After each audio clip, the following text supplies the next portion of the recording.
अस्सलाम वालेकुम स्टूडेंट्स, चांद अकील है, lecture in English at higher education department. बेटा 27 अगस्त को एफपीएससी का एक पेपर हुआ, फेडरल पब्लिक सर्विस कमीशन का, ट्रेंड ग्रेजुएट टीचर। और ये फीमेल की सीट थी और ये BS 16 स्केल की ये सीट थी। और ये मैंने केस नंबर भी यहाँ पे मेंशन किया हुआ है, ये इसकी ऐड में इसका केस नंबर था, ये सारे का सारा। और इसका जो इंग्लिश का पार्ट है ये मैं आप लोगों के साथ डिस्कस कर रहा हूँ। ये generally for all the aspirants of FPSC, और ये specifically sorry for all the aspirants of FPSC, और जनरली ये सबके लिए है। और जो एफपीएससी लेक्चर के लिए स्टूडेंट्स तैयारी कर रहे हैं, ये खास तौर पे वो बच्चों के लिए भी बड़ी बेनिफिशियल ये आप वीडियो है। तो इसको मेरा बेटा, ये इंग्लिश का पोर्शन, क्योंकि वहां पे भी 20 मार्क्स का आना है।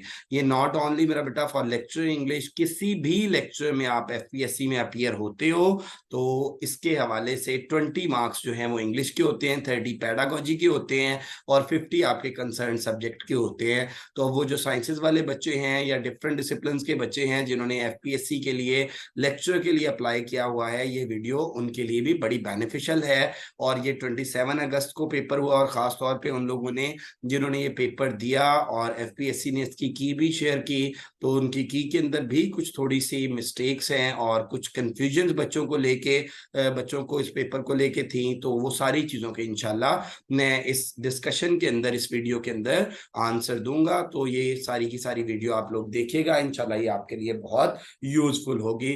तो डिस्कस करते हैं। Many parents dash this car for about 10 years।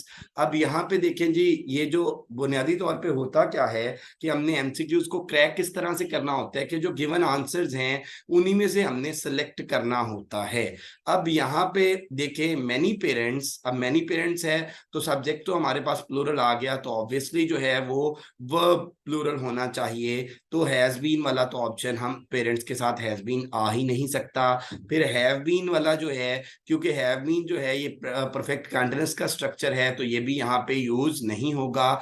तो have had, have helping verb के तौर पे आया है पोजीशन के लिए, और हैड जो है वो थर्ड फॉर्म के तौर पे आया है। जैसे हैव के बाद थर्ड फॉर्म लगती है तो इस तरह से ये हैव हैड। अब एफपीएससी ने ये मेंशन किया है और ये उन्होंने की में दिया है, ये इसकी एक पॉसिबिलिटी है, ये बन सकता है और ये सही आंसर इनमें से सही, हम इसे ही करेक्ट करेंगे। लेकिन अगर इसको हम इस तरह से ये हैड होता तो स्टैंडर्ड ग्रामर के रूल्स के अकॉर्डिंग ये ज्यादा करेक्ट होना था। My parents had this car for about 10 years।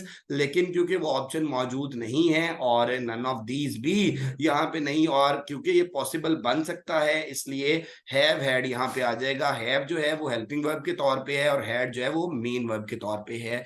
Many things happened since I left the school। तो ये since जो है ये बुनियादी तौर पे तो since और for जो है ये टाइम की prepositions भी हैं और इनको परफेक्ट कंटीन्यूअस के स्ट्रक्चर में भी यूज करते हैं। लेकिन जब हम इनको टाइम की preposition के तौर पे यूज करते हैं तो since जो है ये पॉइंट ऑफ टाइम के लिए होता है और for जो है वो पीरियड ऑफ टाइम के लिए होता है। तो since I left the school ये एग्जैक्ट पॉइंट ऑफ टाइम है। तो many things happened since I left the school। उसके बाद थर्ड एमसीक्यूज देखेंगे। The matter is between, the matter is between. अब यहाँ पे क्या है कि एफपीएससी ने जो की दी है वो हिम एंड माइन है। अब देखिए जी, ये दोनों जो हैं ये हिम और माइन ये केसेस हैं और ये केसेस हैं प्रोनाउन के। अब प्रोनाउन का हिम जो है ऑब्जेक्टिव केस है ही का। प्रोनाउन के 3 केसेस होते हैं, सब्जेक्टिव, पोजेसिव और ऑब्जेक्टिव, किसी भी प्रोनाउन के। तो ही का हिज पोजेसिव केस और हिम जो है वो ऑब्जेक्टिव केस, और माई आई का माई और माइन जो हैं ये पोजेसिव है। माई पोजेसिव एडजेक्टिव है और माइन जो है ये पोजेसिव प्रोनाउन है, क्योंकि माइन के बाद हमें नाउन रिक्वायर्ड नहीं होता, माई के बाद नाउन रिक्वायर्ड होता है, इसलिए माई को हम पोजेसिव एडजेक्टिव कंसिडर करते हैं। और माइन जो है इसके बाद हमें नाउन रिक्वायर्ड नहीं होता तो इसको हम पोजेसिव प्रोनाउन। जिस तरह से मैं ये कहता हूं कि इट्स माई बोर्ड मार्कर, अब अगर मैं ये कहता हूं कि this board marker is mine, तो माइन के बाद, माई के बाद मुझे नाउन रिक्वायर्ड था, माइन के बाद नाउन रिक्वायर्ड नहीं है। अब उन्होंने अपनी की में हिम और माइन को जो है ये करेक्ट किया हुआ है, लेकिन ये इसकी करेक्ट ऑप्शन नहीं बनती। और ये जो एमसीक्यूज है ये स्टूडेंट की फेवर में जाना चाहिए। The matter is between, let और बिटवीन जब भी आ जाए इनके बाद हमेशा ऑब्जेक्टिव केस आता है। अब हिम जो है ये ऑब्जेक्टिव केस है। प्रोनाउन का एक रूल ये है कि लेट और बिटवीन के बाद अगर प्रोनाउन आ रहा है तो हमेशा क्या आएगा, ऑब्जेक्टिव केस आएगा। यहाँ पे बिटवीन है तो ये ऑब्जेक्टिव केस आ गया। अब एक रूल प्रोनाउन का ये है कि जो केस एंड से पहले होता है वो ही एंड के बाद होता है। मतलब एंड से पहले अगर ऑब्जेक्टिव केस है तो एंड के बाद भी ऑब्जेक्टिव केस ही होना चाहिए। तो बिटवीन के बाद हिम आया ऑब्जेक्टिव केस, एंड के बाद, एंड से पहले क्योंकि ऑब्जेक्टिव केस है, एंड के बाद मी आ गया। तो उन्होंने जो हिम और माइन दिया हुआ है ये रॉन्ग है। अब हिम जो है ये सब्जेक्टिव केस है, सॉरी ये ऑब्जेक्टिव केस है, एंड आई जो है ये सब्जेक्टिव केस है। तो ये भी रूल को वायलेट कर रहा है, ये भी पॉसिबल ऑप्शन नहीं है। क्योंकि होता क्या है कि जो केस एंड से पहले अगर सब्जेक्टिव है तो एंड के बाद भी सब्जेक्टिव, यहाँ पे ही एंड आई होता तो फिर हम इसको कर सकते थे, लेकिन तब भी उस केस में जब बिटवीन ना होता। The matter is between him and me, दोनों ऑब्जेक्टिव केस। बिटवीन के बाद ऑब्जेक्टिव केस आता है प्रोनाउन का, हिम भी ऑब्जेक्टिव केस है, एंड मी। और दूसरा रूल मेरा बेटा ये है कि जो केस प्रोनाउन से पहले वही प्रोनाउन के बाद। नेक्स्ट देखिए जी, I have never seen him after that unfortunate happen. अब मेरा बेटा after that unfortunate happening we can say कि I have never seen him after. अब आफ्टर यहाँ पे क्या आ गया मेरा बेटा, आफ्टर जो है ये कंजंक्शन के तौर पे आ गया है और ये सबऑर्डिनेटिंग कंजंक्शन है। और सबऑर्डिनेटिंग कंजंक्शन वो होती है मेरा बेटा जो क्या करती है कि एक इंडिपेंडेंट क्लॉज को और एक डिपेंडेंट क्लॉज को जोड़ती है और वो कॉम्प्लेक्स सेंटेंस बनता है। नेक्स्ट में मेरा बेटा देखेंगे आप, I clicked it because it is a sight worth seeing। a sight noun है और worth seeing adjective है। और याद रखें कि worth reading हो, worth seeing हो, almighty हो, कुछ इस तरह के एडजेक्टिव हैं। वैसे तो एडजेक्टिव को हम नॉर्मली नाउन से पहले यूज करते हैं सेंटेंस के स्ट्रक्चर में, लेकिन वर्थ सीइंग उन एडजेक्टिव्स में से है जो हमेशा बाद में आते हैं। तो ये वाला जो बीटा ऑप्शन है ये करेक्ट है और एफपीएससी की में भी यही करेक्ट दिया हुआ है। इसके बाकी ऑप्शंस वर्दी सीइंग साइड नहीं हो सकता मेरा बेटा, असाइड सीइंग वर्थ ये भी नहीं, और नन ऑफ दीज। तो असाइड वर्थ सीइंग आ जाएगा। The examiner knew that the candidate was cheating. ठीक है, अब यहाँ पे देखें जी ये कॉम्बिनेशन है तो यहाँ पे वाज आ रहा है, ये past is followed by past tenses का कॉम्बिनेशन है तो ये सेकंड फॉर्म है। तो यहाँ पे भी past the examiner knew that candidate was cheating. तो यहाँ पे बेटे क्या आ जाएगा, अल्फा करेक्ट ऑप्शन आ जाएगी। If you work in collaboration, if, अब ये देखें जी, इफ कंडीशन है you work in collaboration, you subject work first form in collaboration. अब देखें कि ये प्रेजेंट टेंस है, प्रेजेंट इंडेफिनिट है, सब्जेक्ट है और सब्जेक्ट जो है वो आपके पास सेकंड पर्सन है और इसलिए वर्क के साथ आप एस नहीं लगा सकते क्योंकि एस हम सिर्फ थर्ड पर्सन सिंगुलर के साथ यूज करते हैं। If you work in collaboration you will make rapid progress. अब ये क्या है जी, ये देख लें, ये फिक्रा फर्स्ट कंडीशनल का है और फर्स्ट कंडीशनल जो है वो कॉम्बिनेशन होता है प्रेजेंट इंडेफिनिट का एंड फ्यूचर इंडेफिनिट का। इस सेंटेंस के अंदर इफ कंडीशन है और पहला पार्ट जो है वो प्रेजेंट इंडेफिनिट का है और दूसरा पार्ट जो है फ्यूचर इंडेफिनिट का है। तो ये फर्स्ट कंडीशनल सेंटेंस है और इस फिक्रे को हम इस तरह से भी कर सकते हैं। मैंने वर्ड बोला है कि first conditional is combination of present indefinite and future indefinite. तो याद रखिएगा कि कॉम्बिनेशन जब होता है तो जो मर्जी पहले और जो मर्जी बाद में आ सकता है। You will make rapid progress if you work hard, ये फिक्र ऐसे भी आ सकता था और इफ दरमियान में अगर आ जाता मेरा बेटा तो फिर कॉमा की जरूरत नहीं थी। इस पोर्शन को उठा के you will make rapid progress if you work in collaboration, तो ये भी इस तरह से भी ये फिक्रा ठीक बन सकता है। एनीवेज ये बी ऑप्शन इसकी करेक्ट है और ये फर्स्ट कंडीशनल का सेंटेंस है। Miss Kate dash her youngest child for 3 years। अब यहाँ पे मेरा बेटा फॉर 3 years आ गया, ये पीरियड ऑफ टाइम है इसलिए फॉर हमने यूज कर लिया। और ये स्ट्रक्चर कौन सा आ गया, परफेक्ट कंटीन्यूअस का स्ट्रक्चर आ गया। Miss Kate has been nursing her youngest child for 3 years। और देखें जी कंटीन्यूअस के अंदर अगर हम एलिमेंट ऑफ टाइम डाल देते हैं तो वो परफेक्ट कंटीन्यूअस का स्ट्रक्चर बन जाता है। अगर मेरा बेटा सिंस और फॉर के अलावा, क्योंकि उर्दू में इनका हम वो रहा है से इनको करते हैं, रहा था से ही करते हैं, रहा होगा से ही करते हैं। अब यहाँ पे देख लीजिए, Miss Kate has been nursing her youngest child for 3 years। ये फॉर 3 years आ गया क्योंकि पीरियड ऑफ टाइम है, पीरियड ऑफ टाइम से बड़ा ड्यूरेशन ऑफ टाइम है। अगर एग्जैक्ट पॉइंट ऑफ टाइम होता तो हम सेंस करते, तो ये हमारे पास क्या आ गया, ये प्रेजेंट परफेक्ट कंटीन्यूअस का स्ट्रक्चर आ गया। Could I have some more, could I have some more then please. तो ये बुनियादी तौर पे देखें जी, कुड जो है ये कैन, कुड, वुड, शुड, ये मेरा बेटा मे, माइट, ये मॉडल वर्ब्स के अंदर आते हैं। और ये कुड जो है ये बड़ी सॉफ्ट और पोलाइट जेंटल किस्म की रिक्वेस्ट उसके लिए यूज होता है। तो ये कुड जो है यहाँ पे करेक्ट ऑप्शन है। Pick out the correct form of sentence, people use this footpath, people use this footpath। अब इसकी इन्होंने डिस्क्रिप्शन नीचे दी हुई है, the footpath is used all the people all the time। ये नहीं बनता क्योंकि इसमें पैसिव स्ट्रक्चर को बनाने की कोशिश की गई है, लेकिन the footpath is used all the time, people use this। अब यहाँ पे देखें जी कि the footpath is used by the people, ये भी पैसिव स्ट्रक्चर है। this footpath is used all the time, यहाँ पे दिस की हम बात कर लें, दीज की बात कर लें, दैट की बात कर लें। दैट वैसे तो हमारे पास जो है वो रिलेटिव प्रोनाउन के तौर पे भी आता है, लेकिन डिमॉन्स्ट्रेटिव प्रोनाउन भी होता है, दैट कंजंक्शन के तौर पे भी यूज होता है। तो दिस यहाँ पे क्या है, डिमॉन्स्ट्रेटिव की सेंस में यूज हुआ। This footpath is used all the time, तो ये वाली करेक्ट ऑप्शन है इसकी। उसके बाद देखिए जी, pick out the correct article. Article बुनियादी तौर पे इंग्लिश में हमारे पास 3 होते हैं, ए, एन और द। और इसकी 2 टाइप्स होती हैं, डेफिनेट और इनडेफिनेट आर्टिकल। ए और एन जो है ये इनडेफिनेट आर्टिकल है, और द जो है ये डेफिनेट आर्टिकल है।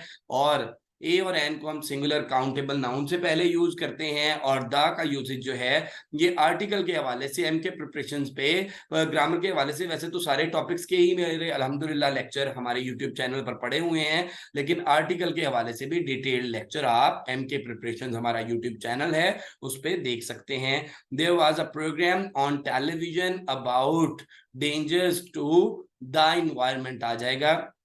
वैसे हम क्या करते हैं कि एब्स्ट्रैक्ट नाउन या मटेरियल नाउन अगर जनरल सेंस में यूज हो तो हम उनसे पहले जो है वो दी नहीं लगाते, लेकिन अगर हम उनको स्पेसिफिक वे में करते हैं या उनके आगे अगर क्वालिफाइंग फ्रेज है या पीछे उनकी कोई डिस्क्रिप्शन आ रही है तो फिर हम उनके साथ दी लगाते हैं। फॉर एग्जाम्पल मैं कहता हूं, अगर जनरली मैंने कहना है कि wisdom is the gift of God, तो यहाँ पे विजडम से पहले मैं दी नहीं लगाऊंगा, लेकिन जब इसको मैं स्पेसिफाई करता हूं तो the wisdom of Solomon is matchless, the wisdom of Solomon, of clause आ गया, क्वालिफाइंग क्लॉज आ गया। तो ये मेरा बेटा हम क्या करते हैं कि दी को यूज करते हैं। बाकी दी के यूजेज के हवाले से कहाँ पे हम इसे यूज करते हैं और कहाँ पे नहीं करते, ये एक्टिविटीज भी पड़ी हुई हैं एम के प्रिपरेशन में यूट्यूब चैनल पे, और साथ जो है इसके पूरे लेक्चर्स भी पड़े हुए हैं।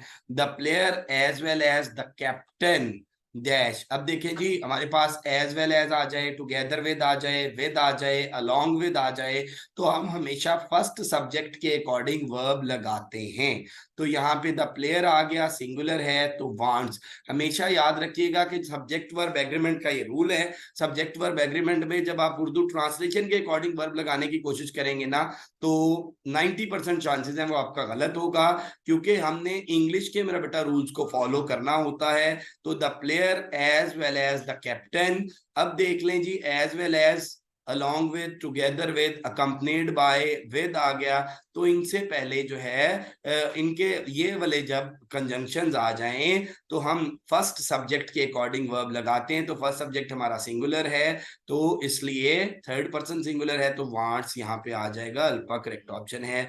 ईदर आंसर, अब देखें जी, ईदर आ जाए, नीदर आ जाए, ईच आ जाए, एवरी आ जाए, हम वर्ब हमेशा सिंगुलर लेते हैं। तो ईदर आंसर इज एक्सेप्टेबल, इधर भी इसको बोलते हैं इधर भी बोलते हैं, तो इधर answer we can say is acceptable. तो अगर इधर और आ जाए, इधर नॉर आ जाए, तो फिर हम सेकंड सब्जेक्ट के अकॉर्डिंग वर्ब लेते हैं। तो ये सिंपल है, यहाँ पे इधर जो है सब्जेक्ट के तौर पे आया हुआ है, ये प्रोनाउन है अपने तौर पे, ये सब्जेक्ट के तौर पे आया हुआ है, इधर तो वर्ब इसके साथ सिंगुलर आ जाएगा। Some professors have signed the letter, a letter नहीं द लेटर, अब ये स्पेसिफिक कॉन्टेक्स्ट में लेटर की बात हो रही है। तो याद रखिएगा कॉमन नाउन कॉमन होता है और प्रॉपर जो है कॉमन, कुछ बुक्स में ये लिखा होता है कि कॉमन नाउन को प्रॉपर करने के लिए, तो ये टर्म गलत है। कॉमन नाउन को स्पेसिफाई करने के लिए, पॉइंट आउट करने के लिए, स्पेसिफाई करने के लिए हम उसके साथ दी लगा देते हैं। जैसे गर्ल कॉमन नाउन है और उसका अगर गर्ल का हम कोई नाम ले, फॉर एग्जांपल मैं कहता हूँ इकरा, ये प्रॉपर नाउन है। और एक और बात मैं आपको यहाँ पे बताऊं कि मोस्ट ऑफ द टाइम आप बच्चों से पूछते हैं your name is proper noun और कॉमन नाउन। जब आप पूछते हैं कि प्रॉपर नाउन या कॉमन नाउन है, तो उनके जहन में फौरन प्रॉपर नाउन से सब मार्फा आ जाता है और उन्होंने एग्जाम्पल पढ़ी होती है, अलामा इकबाल, बादशाही मस्जिद, मीनारे पाकिस्तान। तो ऐसी कोई बात नहीं है, your name is proper noun, आपका नाम अली है, इकरा है, व्हाटसोएवर योर नेम इज। अब उसकी रीजंस क्या हैं कि एक तो प्रॉपर नाउन स्पेसिफिक आइडेंटिटी को शो करते हैं, तो आपका नेम आपकी आइडेंटिटी है। Proper noun always starts with capital letter से स्टार्ट होता है। और तीसरी चीज मेरा बेटा ये कि उसकी प्लूरल फॉर्म हम नहीं बना सकते। तो दी जो है ये हमने लेटर से पहले इस्तेमाल किया क्योंकि इसको कॉमन को हमने स्पेसिफाई किया है, स्पेसिफिक कॉन्टेक्स्ट में बात हो रही है, तो इसलिए ये आर्टिकल आएगा। The boy wanted some milk but he couldn't find, any आना चाहिए, उन्होंने सम पॉजिटिव के लिए यूज होता है, एनी जो है ये नेगेटिव के लिए यूज होता है। जब कुडंट फाइंड आ गया तो एनी आएगा, इसका करेक्ट ऑप्शन एनी है। लेकिन अनफॉर्चुनेटली एफपीएससी की में इन्होंने सम दिया हुआ है, तो करेक्ट ऑप्शन एनी है। ब्रेड एंड बटर, देखें जी ये वाली बात को जरा गौर से आप सुनिएगा कि दो सब्जेक्ट्स को, दो नाउन्स को जब हम एंड से मिलाते हैं और वो एडिशन को शो कर रहे हों तो वर्ब प्लूरल लगाते हैं, अदरवाइज वर्ब सिंगुलर लगाते हैं। फॉर एग्जांपल मैं कहता हूं ब्रेड एंड बटर और इसका मतलब बना है अर्निंग, तो bread and butter is hard to earn, bread and butter is essential for healthy life, is essential. अब ब्रेड एंड बटर का मतलब ये है कि earning is essential for healthy life, अच्छी लाइफ के लिए। अगर मैं कहूं bread and butter are in the fridge, अब जब एंड जो है वो दो सब्जेक्ट्स को मिला रहा है और एडिशन शो कर रहा है, तो इनके साथ वर्ब जो है वो प्लूरल आएगा, अदरवाइज इनके साथ वर्ब सिंगुलर आएगा। जैसे हम कहते हैं slow and steady wins the race, ठीक है। तो bread and butter is hard to earn, यहाँ पे ब्रेड एंड बटर अर्निंग की सेंस में आ रहा है, और इसलिए इसके साथ क्या है रूल यहाँ पे क्या अप्लाई होता है कि एंड को अगर हम दो सब्जेक्ट्स को अगर हम एंड से मिलाते हैं और वो एडिशन शो कर रहे हैं तो वह प्लूरल, और अगर वो एडिशन शो नहीं कर रहे, एक आइडिया, एक थॉट, एक सिचुएशन बयान कर रहे हैं तो वर्ब सिंगुलर। जैसे अक्सर बुक्स में लिखा होता है two and two makes four, makes four नहीं होता, मेक फोर होता है, क्योंकि ये एडिशन को शो कर रहे हैं। Don't you take notes during lecture, during जो है ये प्रपोजिशन है और एक काम हो रहा है और साथ टाइम गुजर रहा है, तो इसमें मेरा बेटा हम ड्यूरिंग की प्रपोजिशन यूज करते हैं। Don't you take notes during lecture, तो यहाँ पे ड्यूरिंग जो है चार्ली की ऑप्शन सी ऑप्शन करेक्ट आ जाएगी। The fire alarm rang during yesterday meeting, ये यस्टरडे मीटिंग चल रही है और साथ में बेटा fire alarm rang, fire alarm बजा, तो ये भी ड्यूरिंग, ये भी उसी सेंस में। ऊपर वाला एमसीक्यूज नंबर 17 और 18 ये एक ही रूल के अकॉर्डिंग की एक एक्टिविटी चल रही है, साथ टाइम स्पेन गुजर रहा है, तो फिर हम ड्यूरिंग की प्रपोजिशन यूज करते हैं। He does not care about losing his job, तो केयर अबाउट यहाँ पे आ जाएगा। और नेक्स्ट देख लें जी, वंस इन अ ब्लू, ये बहुत ज्यादा एमसीक्यूज डिस्कस हो रहा है डिफरेंट जगहों पर और बहुत से एस्पायरेंट्स जो हैं पूछ रहे हैं इसके हवाले से। अब देखें ईडीएम है once in a blue moon, शाज़ो नादिर, कभी कभार, ठीक है, रेयर के मीनिंग में आता है। अब इन्होंने टेक्निक क्या लगाई है कि इन्होंने मून को मिसिंग कर दिया, वंस इन अ ब्लू हो गया। अब वंस इन अ ब्लू अगर मून लगता तो पूरा इडियम, और ऑब्वियसली टेक्निकली ये पूरा इडियम या तो पूछा जाना चाहिए था, फिर उसके मीनिंग पूछते। अब वंस इन अ ब्लू जो है ये फ्रेज बन रहा है और ये मीनिंगलेस फ्रेज है, ठीक है। Once in a blue what, ठीक है, तो या तो मून होता तो फिर उसकी इडियोमेटिक सेंस आती और हम रेयर, तो यहाँ पे नन ऑफ दीज ही ऑब्वियसली इसका हम बना सकते हैं। बहरहाल it's a sort of controversial MCQs, क्योंकि once in a blue moon अगर पूरा होता तो फिर ये रेयर हो जाता, वंस इन अ ब्लू है तो इन्होंने नन ऑफ दीज। अब now it's up to PPSC कि वो किस तरह से इसको इवेल्युएट करते हैं, किस तरह से मार्क करते हैं या स्टूडेंट्स को ग्रेस मार्क देते हैं। तो नॉर्मली तो ऐसा होता है कि कंपटीशन के एग्जाम्स में कि अगर कोई आ जाता है, कोई इस तरह की ह्यूमन एरर है, तो उसमें फिर स्टूडेंट्स को फेवर दी जाती है और उन्हें ग्रेस मार्क्स मिलते हैं। ये हमारे डिफरेंट जो बोर्ड्स हैं, डिफरेंट यूनिवर्सिटीज के एग्जाम्स हैं, डिफरेंट जो हमारे कंपटीशन के एग्जाम्स हैं, उनमें ऐसा ही होता है और उसका कॉरिजेंडम इशू हो जाता है कि भाई ये वाला एमसीक्यू जो है इसकी ये इसमें प्रॉब्लम था, तो इस हवाले से इसके ग्रेस मार्क्स दिए जाते हैं। और पास्ट में ऐसा हो चुका है, पीपीएससी लेक्चर इंग्लिश में लास्ट टाइम जो था वो कोई 2 एमसीक्यूज जो है उनका कॉरिजेंडम बाद में इशू करके और ग्रेस मार्क्स स्टूडेंट्स को दिए थे। तो don't worry at all students के ये वाला आपका पोर्शन था। और इसमें देखें आप के काफी सारे लोग, इवन काफी सारे बच्चे जो हैं वो कंफ्यूज हुए होंगे।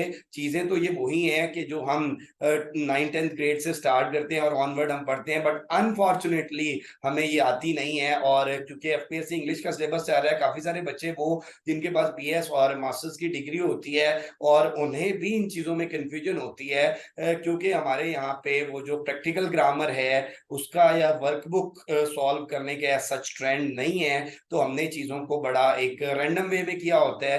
तो ये वाले हमारे, और ये सारे स्टूडेंट्स के लिए जिन्होंने एफपीएससी लेक्चर का अप्लाई किया, चाहे उनका जो भी सब्जेक्ट हो, और इंग्लिश वाले क्योंकि हर सब्जेक्ट में 20 मार्क्स की इंग्लिश आती है, उनके लिए बड़ी बेनिफिशियल है वीडियो। और खासतौर पे ये जो ट्रेन्ड ग्रेजुएट टीचर्स ने टेस्ट दिया है उनकी भी काफी सारी कंफ्यूजन जो हैं वो दूर होंगी और इन फ्यूचर भी ये उन स्टूडेंट्स को हेल्प आउट करेगी ये वीडियो।